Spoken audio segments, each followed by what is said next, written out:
30 दिसंबर 2015 की रात पंजाब के लिए किसी आम सर्द रात जैसी ही थी। ठंडी हवा बदन चीर रही थी और लोग गर्म कपड़ों में खुद को लपेटे हुए अपने अपने घरों में आराम फरमा रहे थे। लेकिन इस ठिठुरती रात के सन्नाटे में एक गहरी साजिश पनप रही थी। अपने खौफनाक मंसूबों के साथ हथियारों से लैस जैश ए मोहम्मद के 4 आतंकवादी पाकिस्तान से बॉर्डर को पार कर पंजाब के पठानकोट में दाखिल हो जाते हैं। ये आतंकी इतने चालाक थे कि इन्होंने भारतीय सेना की वर्दी पहन रखी थी, जिसे देखकर कोई भी एक बार के लिए धोखा खा सकता था। आतंकियों का मकसद इंडो पाक बॉर्डर से करीब 30 किलोमीटर दूर लोकेटेड पठानकोट एयरबेस को निशाना बनाने का था। ये एयरबेस भारत के लिए स्ट्रेटेजिकली बहुत इंपॉर्टेंट है, जिसने पाकिस्तान के खिलाफ 1965 और 1971 की जंग में भी अहम भूमिका निभाई थी। आतंकी यहाँ आत्मघाती हमला करके यहाँ मौजूद भारतीय वायुसेना के फाइटर जेट्स को डिस्ट्रॉय करना चाहते थे। यहाँ तक पहुँचने के लिए आतंकी एक कार की तलाश में होते हैं, लेकिन अब तक सुबह हो चुकी थी और दिन की रोशनी ने उनके लिए खतरा बढ़ा दिया था। इसलिए वो दिन भर जंगलों और झाड़ियों में छिपे रहे। जब 31 दिसंबर का दिन ढला तो अंधेरा होते ही वो फिर से बाहर आ गए और जानियाल रोड पर किसी गाड़ी के गुजरने का इंतजार करने लगे। रात करीब 9:30 बजे आतंकियों की नजर यहीं से गुजर रही एक इनोवा कार पर पड़ी,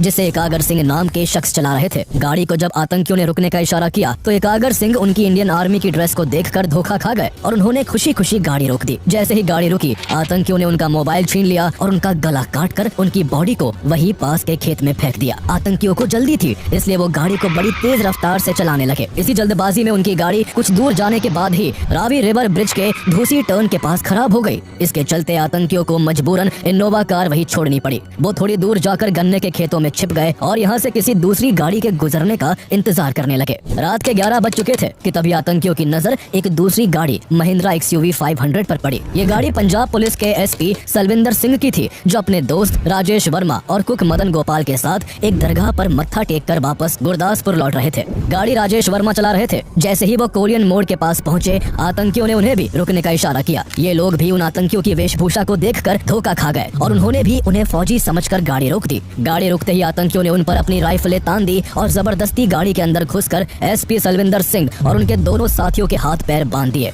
और उनके मोबाइल छीन लिए। उन्हीं के फोन से एक आतंकी ने पाकिस्तान में बैठे अपने आका काशिफ जान को फोन मिलाया और अपनी करंट लोकेशन की जानकारी देते हुए कहा कि उन्हें कार मिल गई है और वो जल्द ही टारगेट तक पहुंच जाएंगे। वो एयरफोर्स शब्द का बार बार जिक्र कर रहे थे, जिससे तीनों बंदी बने लोगों को इतना तो समझ आ गया था कि आतंकियों का मंसूबा इंडियन एयरफोर्स पर हमला करने का है। कहानी में आगे बढ़ने से पहले हम आपको बताते चले कि अगर आप एक बिजनेस ओनर है और रिसीट्स एंड ट्रैकिंग एक्सपेंसेस जैसी चीजों में उलझकर अपना कीमती समय बर्बाद कर रहे हैं, तो अब एक ऑर्गेनाइज सॉल्यूशन अपनाने का समय आ गया है। रिसीट केओस को गुड बाय कहने के लिए आप ओडू एक्सपेंसेस ऐप को यूज कर सकते हैं। ओडू एक all in one management software app है जो ढेरों कमाल के फीचर्स के साथ आता है। अब ओडू एक्सपेंसेस के साथ एक्सपेंसेस को सबमिट, मैनेज और अप्रूव करना बेहद आसान हो गया है। आप अपने खर्चों को लैपटॉप, मोबाइल या सिर्फ एक ईमेल से अपने तरीके से सबमिट कर सकते हैं। आपको बस अपने सभी खर्चों को एक रिपोर्ट में ग्रुप करना है ताकि अप्रूवल्स तेजी से हो सके। अगर आपको कहीं भी मदद की जरूरत लगती है तो चैटर या लॉग नोट में सीधे कमेंट कर सकते हैं। मैनेजर्स अब बस एक क्लिक में एक्सपेंसेस को अप्रूव या रिजेक्ट कर सकते हैं। रिसीट्स और एक्सपेंसेस का side by side view transparency ensure करता है, जिससे फैसले जल्दी होते हैं और घंटों का समय बचता है। एक बार अप्रूव्ड होते ही एक्सपेंसेस ऑटोमेटिकली अकाउंटिंग बुक्स में पोस्ट और रिकंसाइल हो जाते हैं, जिसमें कोई भी मैनुअल हसल नहीं होती। इसके अलावा आप रियल टाइम में टीम एक्सपेंसेस को डेट, डिपार्टमेंट, लोकेशन जैसी कैटेगरी के हिसाब से ट्रैक भी कर सकते हैं। साथ ही कस्टमर रिलेटेड एक्सपेंसेस को एफर्टलेसली रीइनवॉइस कर सकते हैं। अमेजिंग बात यह है कि ओडू का पहला ऐप अनलिमिटेड सपोर्ट और लाइफ टाइम होस्टिंग के साथ बिल्कुल फ्री है। तो दुनिया भर के 12 मिलियन प्लस यूजर्स की तरह आप भी ओडू एक्सपेंसेस से जुड़कर एक्सपेंस मैनेजमेंट को आसान बना सकते हैं। इसका लिंक आपको डिस्क्रिप्शन एंड पिन कमेंट में मिल जाएगा। बात करने के बाद गाड़ी चलने लगी। चलती गाड़ी में ही आतंकियों ने उन तीनों को पहले तो लात घूंसो और राइफल की बट से खूब पीटा और फिर गुलपुर सिमली गांव के पास जंगल के इलाके में पहुंचते ही SP सलविंदर सिंह और कुक मदन गोपाल की आंखों पर पट्टी बांधकर उन्हें चलती गाड़ी से धक्का दे दिया। आतंकियों को अभी तक ये नहीं पता था कि जिनको वो फेंक रहे हैं उनमें से एक पुलिस वाला भी है। वो अभी तक यही समझ रहे थे कि गाड़ी राजेश वर्मा चला रहा था, इसलिए गाड़ी का मालिक वही होगा। इसी वजह से वो उसे अपने साथ ले गए। जैसे ही वो आगे बढ़े, सलविंदर सिंह और मदन गोपाल ने मौका देखते ही किसी तरह अपने हाथ खोल लिए और आंखों से पट्टी हटाकर गुलपुर सिमली गांव तक पहुंच गए। सलविंदर सिंह को आतंकियों की फोन की बातचीत से ये तो कंफर्म हो गया था कि वो चारों आर्मी वर्दी में पाकिस्तानी आतंकी है जो किसी बड़े हमले को अंजाम देना चाहते हैं। इसलिए गांव में घुसते ही उन्होंने किसी के फोन से तुरंत गुरदासपुर पुलिस कंट्रोल रूम को कॉल कर पूरी घटना की जानकारी दे दी, लेकिन किसी ने उनकी बातों पर यकीन ही नहीं किया। सलविंदर सिंह की इमेज उनके साथी पुलिस कर्मियों के बीच काफी काफी खराब थी, इसलिए उन्होंने समझा कि सलविंदर पार्टी करके लौट रहा होगा और फिजूल की बातें बना रहा है। जब उन्हें किसी ने सीरियसली नहीं लिया तो सलविंदर सिंह ने 3:21 पर गुरदासपुर के एसएसपी को कॉल किया और उन्हें सारा माजरा बताया। उधर आतंकी लगातार राजेश वर्मा को पीट रहे थे और उसके फोन से पाकिस्तान में बैठे अपने हैंडलर से कांटेक्ट में बने हुए थे। उन्होंने राजेश को पीट पीट के बुरी तरह घायल कर दिया। जब उससे पूछा गया कि ये किसकी गाड़ी है, तब राजेश ने बताया कि ये पंजाब के एसपी सलविंदर सिंह की कार है, जिसे उन्होंने पीछे ही फेंक दिया। ये खबर जब फोन पर आतंकियों के हैंडलर्स ने सुनी तो वो गुस्से से आग बबूला हो गए। पुलिस वाला होने की वजह से सलविंदर उन्हें बड़ी थ्रेट लगा, जो अथॉरिटीज को बताकर उनके पूरे प्लान को चौपट कर सकता था। इसलिए हैंडलर्स ने उन्हें तुरंत वापस जाकर सलविंदर सिंह और मदन गोपाल को दोबारा पकड़ने का आदेश दिया। लेकिन जब तक वो वापस उस जगह पहुंचे तब तक सलविंदर सिंह और मदन गोपाल अपनी जान बचाकर वहां से भाग चुके थे। दोनों को ना पकड़ पाने की बौखलाहट में आतंकियों ने सारा गुस्सा राजेश वर्मा पर उतार दिया। उन्होंने सुबह करीब 4 बजे बेरहमी से उसका चाकू से गला रेत दिया। आतंकियों को यकीन था कि कुछ ही देर में राजेश की मौत हो जाएगी, इसलिए उन्होंने उसको गाड़ी से बाहर निकालकर पास के खेत में ही फेंक दिया। इसके बाद आतंकी तो गाड़ी लेकर अपनी मंजिल की तरफ बढ़ गए, लेकिन बुरी तरह घायल राजेश वर्मा किसी तरह अपनी जान बचाने के लिए पास के ही गांव अकालगढ़ पहुंच गए, जहां से उन्हें हॉस्पिटल ले जाया गया, जहां उन्होंने पुलिस को सब कुछ बता दिया। इस बीच जिस पहले शख्स एकागर सिंह को आतंकियों ने मार डाला था, उनके देर रात तक घर न लौटने पर उनके परिवार ने पास के पुलिस स्टेशन में उनकी गुमशुदगी की रिपोर्ट दर्ज करवा दी थी। उधर एसपी सलविंदर सिंह भी बार बार बड़े बड़े पुलिस अधिकारियों से कांटेक्ट कर उन्हें आतंकी हमले के खतरे को लेकर आगाह कर रहे थे। कुछ ही घंटों में एक ही एरिया में लगातार एक ही तरह की घटनाओं की खबर से पुलिस हरकत में आ गई। इसके बाद पठानकोट से लेकर दिल्ली तक, जम्मू से लेकर उधमपुर तक और चंडीगढ़ से लेकर पंचकुला तक फोन की घंटियां लगातार बजने लगी। जल्द ही ये खबर होम मिनिस्ट्री, डिफेंस मिनिस्ट्री और प्राइम मिनिस्टर्स ऑफिस तक भी पहुंच गई। मानेसर, जहां नेशनल सिक्योरिटी गार्ड एनएसजी के एलीट कमांडोज बेस्ड है, वहां भी कॉल्स की भरमार होने लगी। जब 1 जनवरी 2016 को पूरी दुनिया नए साल की खुशियां मना रही थी, तब आतंकी हमले की संभावनाओं से इंडियन अथॉरिटीज के बीच हड़कंप मचा हुआ था और सभी ऑफिस में केओस की स्थिति बन चुकी थी। तुरंत देश की सभी सिक्योरिटी फोर्सेज और इंटेलिजेंस एजेंसीज को हाई अलर्ट पर रखा गया। सेना और पुलिस की टुकड़ियों ने मिलकर जल्द ही क्विक रिएक्शन टीम्स तैयार की, जिनके जांच करने पर उन्हें एकागर सिंह की गाड़ी और उनकी डेड बॉडी मिल गई। अगले कुछ घंटों के सर्च ऑपरेशन में एसपी सलविंदर सिंह की महिंद्रा एक्सयूवी गाड़ी भी मिल गई, जो लावारिस हालत में पठानकोट एयरबेस से मात्र 500 मीटर की दूरी पर खड़ी थी। सलविंदर द्वारा दी गई डिटेल्स और उनकी गाड़ी के पठानकोट एयरबेस के पास मिलने से अब साफ था कि आतंकियों का मकसद इस एयरबेस को निशाना बनाने का ही है। साथ ही इस दौरान इंटेलिजेंस एजेंसीज लगातार एसपी सलविंदर और राजेश के फोर्स को इंटरसेप्ट कर रही थी, जो आतंकियों के पास थे। एक कॉल में इंटेलिजेंस एजेंसीज ने आतंकियों को उनके हैंडलर से बात करते हुए सुना, जिसमें हैंडलर्स उनसे कह रहे थे कि जल्दी टारगेट तक पहुंचकर प्लेन्स और हेलीकॉप्टर्स को उड़ा दो। यानी अथॉरिटीज को अब ये भी पता था कि देश में आतंकी घुस आए हैं और ये भी साफ था कि हमला कहाँ होगा। लेकिन ताज्जुब की बात यह है कि इतना सब मालूम होने के बाद भी आतंकी न केवल पठानकोट एयरबेस में घुसने में कामयाब हुए, बल्कि वहाँ कई दिनों तक उन्होंने ऐसा आतंक मचाया जिसने देश और दुनिया का ध्यान अपनी ओर खींच लिया। मीडिया की सुर्खियों में केवल एक ही हेडलाइन थी, Pathankot airbase attack. This is big breaking news that is coming in on the Pathankot probe. Pathankot air force station पर जो आतंकी हमला हुआ है, उसके बाद वो ऑपरेशन अभी तक जारी है। 62 घंटे होने वाले हैं इस ऑपरेशन को। At least 4 terrorists have been killed by security forces and 3 security personnel have lost their lives. Lieutenant Colonel Niranjan of the National Security Guard of the NSG died today while defusing explosives during the mopping up operations. Pathankot वायुसेना station पर आतंकवादी हमले में पाकिस्तान की तरफ उंगली उठ रही है। भारत ने पाकिस्तान को आतंकियों के पाकिस्तानी होने के सबूत भी दिए हैं। हमें हिंदुस्तान की तरफ से कुछ लीड्स मिली जिस पे हम तहकीकात कर रहे हैं। The joint investigation team from Pakistan arrived in the national capital on Sunday to probe the deadly terrorist attack on the Pathankot Air Force Base. Pakistan has formally registered an FIR in the Pathankot Air Base attack case as part of the ongoing investigation into that terrorist attack that killed 7 Indian personnel. The FIR has been registered against unidentified people. जब ये confirm हो गया कि आतंकी Pathankot airbase को target करने वाले हैं, तो फौरन एयरफोर्स स्टेशन की सुरक्षा को बढ़ाया जाने लगा। कुछ ही देर में गरुड़ कमांडोज और डिफेंस सर्विस कॉर्प्स डीएससी की एक तीम स्टेशन के अंदर की सुरक्षा में तैनात कर दी गई। National security adviser Ajit Doval ने भी दिल्ली में army chief general Dalbir Singh Suhag, air chief marshal Arup Raha and intelligence bureau and RNAW के हेड्स के साथ एक हाई लेवल मीटिंग की। मीटिंग के बाद एनएसजी की एक टीम को तुरंत पठानकोट के लिए एयरलिफ्ट करने का आदेश जारी कर दिया गया। इधर चारों आतंकी अभी तक पठानकोट एयरबेस में घुस नहीं पाए थे। वो पठानकोट एयरबेस की दीवार तक पहुंचने ही वाले थे कि तभी आतंकियों को उनके हैंडलर का कॉल आ जाता है। उनका हैंडलर उन्हें डांट कर कहता है कि वो चारों अभी तक एयरबेस में घुस क्यों नहीं पाए हैं, जबकि 2 लोगों का एक ग्रुप पहले ही टारगेट तक पहुंच चुका है। इसका मतलब था कि पठानकोट को दहलाने के लिए 4 नहीं बल्कि 6 आतंकी 2 ग्रुप्स में आए थे और पहला ग्रुप पहले से ही LOC को पार कर सभी की नजरों से बचते हुए पठानकोट एयरबेस में घुसकर छिपा बैठा था, जिनकी सिक्योरिटी फोर्सेस को भनक तक नहीं थी। चारों आतंकी अपने हैंडलर की डांट के बाद एयरबेस की बाहरी दीवार तक पहुंच गए। एयर स्टेशन के आसपास जंगली इलाका था और सुरक्षा के नाम पर स्टेशन की दीवारों के ऊपर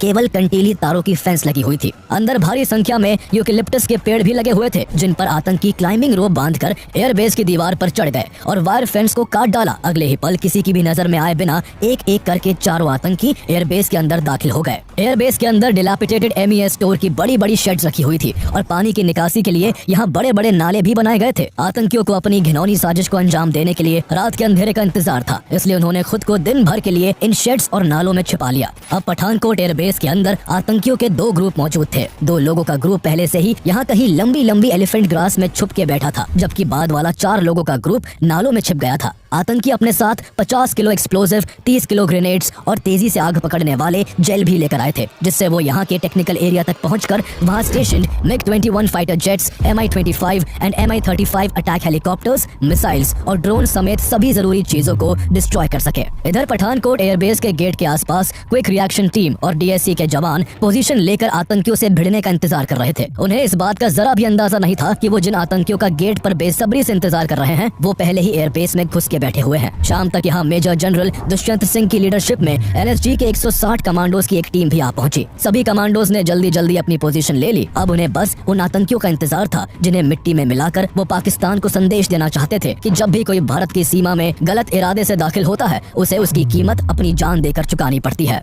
लेकिन आतंकी पूरे दिन बदबूदार नालों में चूहे की तरह डूबके रहे। जैसे ही रात हुई वो एक्टिव हो गए। अब उन्हें सही मौके की तलाश थी। इसके बाद 4 आतंकियों वाला ग्रुप हमले को इनिशिएट करने की जिम्मेदारी लेता है। 2 जनवरी की रात के करीब 3 बजे चारों आतंकी नालों से बाहर निकल आए और टेक्निकल एरिया की तरफ बढ़ने के लिए गरुड़ कमांडोज पर हमला कर दिया। अचानक हुए इस हमले से कमांडोज जब तक संभल पाते तब तक आतंकी गोलीबारी और हथगोले फेंकते हुए DSC के मेस तक पहुंच गए। वहाँ एक्स आर्मी रेसलर जगदीश चंद चाय बना रहे थे। उन्होंने जैसे ही आतंकवादियों को देखा वो फौरन अलर्ट हो गए। उन्होंने एक आतंकी से उसकी राइफल छीन ली और उसे वहीं ढेर कर दिया। लेकिन इससे पहले कि वो बाकी आतंकियों को रोक पाते आतंकियों ने उन पर गोलियां बरसा दी और वो वहीं शहीद हो गए। इसके बाद बचे हुए तीनों आतंकियों ने मेस में घुसकर अंधाधुंध फायरिंग कर दी, जिससे DSC के 4 और जवान अपनी जान गंवा बैठे। अपने 5 साथियों की मौत से सभी जवान गुस्से से भर उठे। उन्होंने आतंकियों को एलिमिनेट करने और एयरबेस को उनसे फ्री करने के लिए यहाँ ऑपरेशन ढांगू शुरू कर दिया। पठानकोट एयरबेस लगभग 25 किलोमीटर में फैला हुआ है, जहाँ करीब 10,000 एयरफोर्स कर्मी अपने परिवार सहित रहते हैं।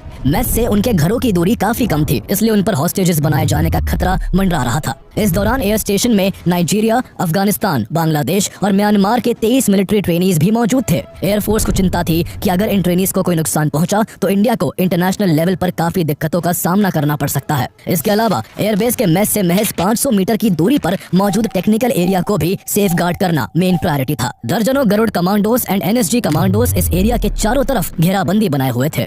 मेस के बाद आतंकी फर्नीचर वाली बिल्डिंग में छुपकर कमांडोज पर गोलीबारी करने लगे। उनके छिपकर हमला करने से भारतीय कमांडोज को काउंटर करने में मुश्किलों का सामना करना पड़ रहा था, इसलिए उनकी एग्जैक्ट पोजीशन का पता लगाने के लिए अनमैन्ड एरियल व्हीकल यानी UAV को उड़ाया गया। जब NSG कमांडोज को उनकी पोजीशनिंग का अंदाजा हो गया तो उन्होंने रिटेलिएट करना शुरू किया। आतंकियों के पास AK-47 राइफल्स थी, जिनका जवाब भारतीय commandos MP5 assault rifle, Glock pistol और कॉर्नर शॉटगन जैसी मॉडर्न राइफल से दे रहे थे। दोनों ओर से भयंकर गोलीबारी शुरू हो गई। गोलियों की तड़तड़ाहट और भारी बमबारी से पूरा इलाका सहम उठा। इस तरह सुबह से दोपहर और दोपहर से शाम हो गई। आतंकी कभी फायरिंग करते तो कभी ग्रेनेड और एक्सप्लोजिव का इस्तेमाल करते, लेकिन इसके बावजूद आतंकी आमने सामने की लड़ाई में कमांडोज के आगे कहीं भी नहीं टिक पा रहे थे। कमांडोज ने आतंकियों की हर चाल को नाकाम करके रख दिया था। इसका अंजाम ये हुआ कि 2 जनवरी की शाम तक 3 और आतंकियों को मार गिराया गया। पूरे 4 आतंकियों की मौत के बाद गोलियों और बम धमाकों की आवाज बिल्कुल थम गई। जब काफी समय तक आतंकियों की ओर से कोई रिटेलिएशन नहीं हुआ तो जवानों में जश्न का माहौल बन गया। वहाँ मौजूद लोग ये मान बैठे कि एयरबेस में केवल 4 आतंकी ही थे जिन्हें मार गिराया जा चुका है। डिफेंस फोर्सेज ऑपरेशन को बंद करने का मन बना चुकी थी और इस खबर को दिल्ली तक पहुंचा दिया गया था। सरकार के कुछ मिनिस्टर्स ने भी पठानकोट एयरबेस से टेररिस्ट को न्यूट्रलाइज करने के लिए सिक्योरिटी फोर्सेज को धड़ाधड़ बधाई देते हुए कई ट्वीट्स कर दिए। लेकिन भारत ने जश्न मनाने में जल्दबाजी कर दी थी। ये किसी बड़े खतरे से पहले की शांति थी, अभी खेल खत्म नहीं हुआ था। सिक्योरिटी फोर्सेस को इस बात का जरा भी अंदाजा नहीं था कि यहाँ की बड़ी बड़ी घास और झाड़ियों में 2 और आतंकी बहुत पहले से चुपचाप सही मौके के इंतजार में बैठे हुए हैं। इन आतंकियों के पास मॉर्फिन इंजेक्शन, पके हुए चिकन और रोटियों के कुछ पैकेट थे, जिनके सहारे वो कई दिन तक बिना बाहर आए सरवाइव कर सकते थे। लेकिन इन बातों से अनजान एनएसजी ने ऑपरेशन को खत्म मानकर यहाँ के पूरे एरिया को सैनिटाइज करना शुरू कर दिया। 3 जनवरी की सुबह बॉम्ब स्क्वाड के commanding officer lieutenant colonel Niranjan ने अपनी टीम के साथ मरे हुए आतंकियों के शरीर पर बंधे एक्सप्लोजिव और ग्रेनेड को डिफ्यूज करने का काम शुरू किया। थोड़ी ही देर में 3 आतंकियों के एक्सप्लोजिव्स को डिफ्यूज किया जा चुका था, लेकिन लेफ्टिनेंट कर्नल निरंजन ने जैसे ही चौथे आतंकी के शरीर से बम को डिफ्यूज करने की कोशिश की, आतंकी के शरीर पर लगा एक्सप्लोजिव ब्लास्ट हो गया। लेफ्टिनेंट कर्नल निरंजन ने बुलेट प्रूफ जैकेट पहन रखी थी, लेकिन धमाके की इंटेंसिटी इतनी ज्यादा थी कि उनकी जान नहीं बच सकी। इस विस्फोट से 5 अन्य कमांडोज भी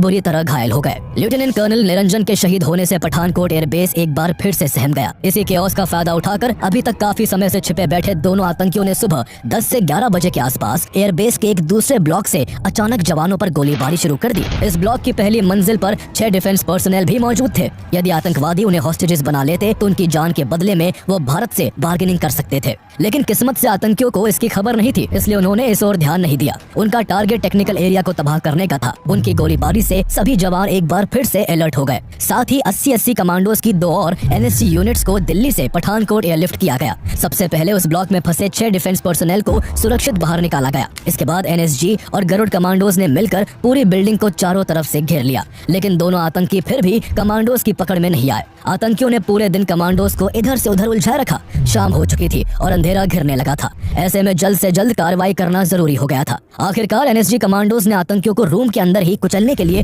बस्टर टूल्स का इस्तेमाल किया और आतंकी जिस कमरे में छुपे हुए थे उसके दरवाजे उड़ा दिए। इसके बाद कमांडोज ने रूम के भीतर कैनन फायर किया, जिसकी चपेट में आकर दोनों आतंकी जल्द ही मारे गए। इन दोनों आतंकियों के खत्म होते ही पठानकोट एयरबेस पूरी तरह से सुरक्षित था, लेकिन कंट्रोल रूम इस सफलता की सूचना दिल्ली भेजने में इस बार जल्दबाजी नहीं करना चाहता था। एनएसजी कमांडोज ने एयरबेस के चप्पे चप्पे को खंगालना जारी रखा और लगातार कई घंटों की सर्च के बाद जब उन्हें सब कुछ सही लगा तो आखिरकार 5 जनवरी की दोपहर तक ऑपरेशन बंद कर दिया गया। बेशक 6 के 6 आतंकियों को मिट्टी में मिलाकर और टेक्निकल एरिया को सेफ रखकर भारत ने आतंकियों का प्लान फेल कर दिया था, लेकिन इसके लिए देश के 7 जवानों को कुर्बान होना पड़ा था। इनमें से गरुड़ कमांडो गुरसेवक सिंह भी थे, जिनकी शादी को मात्र 45 दिन ही हुए थे। अपने जवानों की शहादत से पूरा देश शोक में डूबा हुआ था। सरकार इस हमले के लिए जिम्मेदार एक आतंकी को बेनकाब करना चाहती थी। इसलिए जब पठानकोट एयरबेस में आतंकियों को न्यूट्रलाइज करने के लिए जवानों का ऑपरेशन ढांगू चल रहा था, उसी दौरान पंजाब पुलिस एसपी सलविंदर सिंह और उसके दोनों साथियों राजेश और मदन गोपाल से पूछताछ कर रही थी। पुलिस जानना चाहती थी कि जिन आतंकियों ने एकागर सिंह को गला काट कर मार डाला था,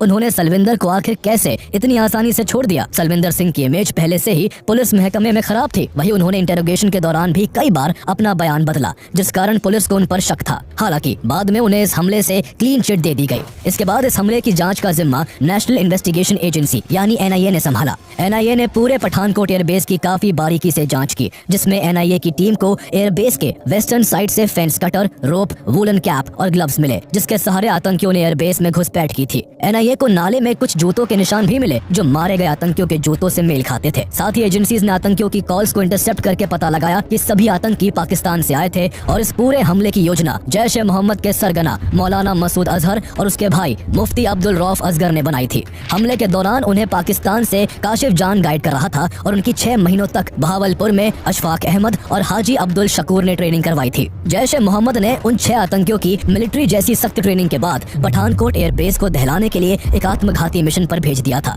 लेकिन जैश-ए-मोहम्मद का मकसद इस तरह केवल भारत के एयरबेस को नुकसान पहुंचाने का नहीं था, बल्कि जैश इस बार एक तीर से 2 निशाने लगाना चाहता था। दरअसल उस समय भारत और पाकिस्तान अपने संबंधों को संभालने में लगे हुए थे। इस हमले से केवल 6 दिन पहले ही 25 दिसंबर 2015 को नरेंद्र मोदी काबुल से लौटते वक्त अचानक से पाकिस्तान के लाहौर जा पहुंचे थे और पाकिस्तानी प्राइम मिनिस्टर नवाज शरीफ से मुलाकात की थी। नरेंद्र मोदी इस दौरान लाहौर में शरीफ के पाकिस्तान समारोह में भी शामिल हुए थे। ये 2004 के बाद पहला मौका था जब भारत के प्राइम मिनिस्टर ने पाकिस्तान का दौरा किया था। नरेंद्र मोदी ऐसा करके सालों से बिगड़ते रिश्ते को फिर से पटरी पर लाना चाहते थे, लेकिन इस तरह दोनों देशों की नजदीकियों को जैश-ए-मोहम्मद ने अपने एग्जिस्टेंस के लिए एक बड़े खतरे के रूप में देखा। इसलिए उसकी इस अटैक की साजिश का मकसद भारत की एयर पावर को कम करने के साथ साथ भारत और पाकिस्तान के बीच उभर रही दोस्ती पर चोट करना था। इस अटैक में जैश ए मोहम्मद का हाथ होने की वजह से इंडिया पाकिस्तान के बीच जो शांति की राह बन रही थी वो टूट गई और भारत ने किसी भी तरह की पीस टॉक्स को तुरंत पोस्टपोन कर दिया। इंडिया ने पाकिस्तान पर टेररिज्म के खिलाफ एक्शन लेने का प्रेशर बनाया, जिसके चलते पाकिस्तान ने कुछ कार्रवाई भी की और जैश ए मोहम्मद के कई मेंबर्स को अरेस्ट कर लिया। मसूद अजहर को प्रोटेक्टिव कस्टडी में रखा गया, हालांकि उसे कहाँ रखा गया है इसकी जानकारी किसी को नहीं दी गई। आगे चलकर इनसफिशिएंट एविडेंस का हवाला देकर पाकिस्तान ने मसूद अजहर को रिलीज कर दिया, जिससे भारत की नाराजगी और बढ़ गई। भारत ने जब पाकिस्तान पर और प्रेशर डाला तो पाकिस्तान ने हमले की जांच के लिए मार्च 2016 में अपनी एक 5 सदस्यीय जॉइंट इन्वेस्टिगेशन टीम को भारत की परमिशन से पठानकोट भेजा। 3 दिन तक पाकिस्तान की इन्वेस्टिगेशन टीम ने यहाँ से कई एविडेंस कलेक्ट किए और इस दौरान कुछ विटनेसेस के स्टेटमेंट्स भी रिकॉर्ड किए। इसके बाद अपनी जांच पूरी करके ये टीम वापस पाकिस्तान लौट गई। पाकिस्तान पहुंचते ही इस टीम में शामिल लोगों ने अपना असली रंग दिखाना शुरू किया और ये दावा किया कि अटैक इंडिया द्वारा किया गया फॉल्स फ्लैग ऑपरेशन था, जिसका मोटिव केवल पाकिस्तान को बदनाम करने का था। जब पाकिस्तान की जॉइंट इन्वेस्टिगेशन टीम ने पठानकोट अटैक की इन्वेस्टिगेशन के लिए इंडिया आने का प्रपोजल दिया था तो दोनों देशों के बीच ये म्यूचुअली डिसाइड हुआ था कि उनकी विजिट के बाद NIA की भी एक टीम पाकिस्तान आकर इसकी इन्वेस्टिगेशन करेगी। लेकिन इसके बाद पाकिस्तान ने भारत को जांच का भरोसा तो दिया, लेकिन बाद में पाकिस्तान अपने वादे से मुकर गया। इसको लेकर then foreign minister Sushma Swaraj ने पाकिस्तान की कड़ी आलोचना करते हुए कहा था कि जब तक पाकिस्तान पठानकोट अटैक पर कॉन्क्रीट स्टेप्स नहीं उठाता तब तक दोनों देशों के बीच कोई भी डायलॉग संभव नहीं होगा, क्योंकि टेररिज्म और पीस टॉक दोनों एक साथ नहीं चल सकते।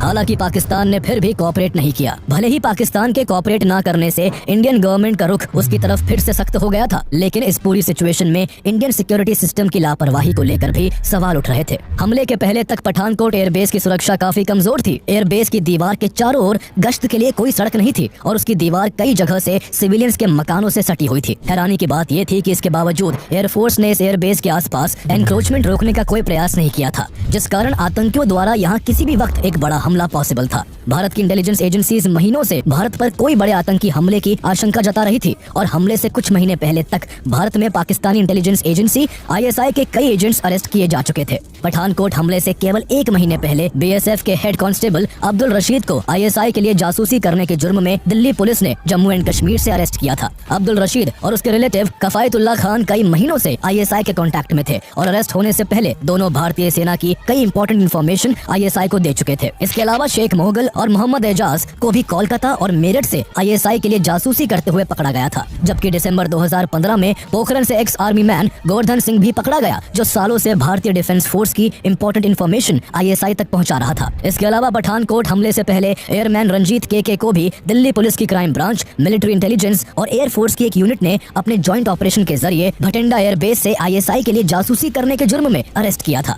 रंजीत के जो 2010 से ही भटिंडा एयरबेस में तैनात था, उसे दामिनी मैकडॉट नाम की एक महिला ISI एजेंट ने फेसबुक पर हनी ट्रैप में फंसाया और उसका इस्तेमाल भटिंडा, पठानकोट, अमृतसर, आगरा, अंबाला और श्रीनगर के एयरबेस की सेंसिटिव इंफॉर्मेशन हासिल करने के लिए कहा। अरेस्ट होने से पहले तक रंजीत के कई एयरबेस की फाइटर एयरक्राफ्ट की संख्या और ट्रांसपोर्टेबल रेडार यूनिट्स की एग्जैक्ट लोकेशन की जानकारी ISI तक पहुंचा चुका था। ISI ने उससे western and northern air commands में चलने वाली लाइव एयर एक्सरसाइजेस और इंडिया रशिया मिलिट्री एक्सरसाइजेस से जुड़ी जानकारी भी मांगी थी, लेकिन उससे पहले ही वो गिरफ्तार कर लिया गया था। एक साल में इतने बड़े स्केल पर देश से ISI के कई एजेंट्स के पकड़े जाने से स्पष्ट था कि Pakistan based terrorist organisations Indian airbase पर जरूर कोई बड़ा हमला प्लान कर रहे थे। हमले से पहले इंडियन डिफेंस फोर्सेस के पास SP सलविंदर और राजेश वर्मा की गवाही से लेकर उनकी कार का आतंकियों द्वारा पठानकोट एयरबेस के केवल 500 मीटर के दायरे में खड़ी करने तक कई इन्फॉर्मेशन थी, लेकिन इसके बावजूद आतंकी पठानकोट एयरबेस की सुरक्षा में सेंध लगाकर घुसने में सफल हो गए थे। बाद में मिनिस्ट्री ऑफ होम अफेयर्स ने इस हमले की जांच के लिए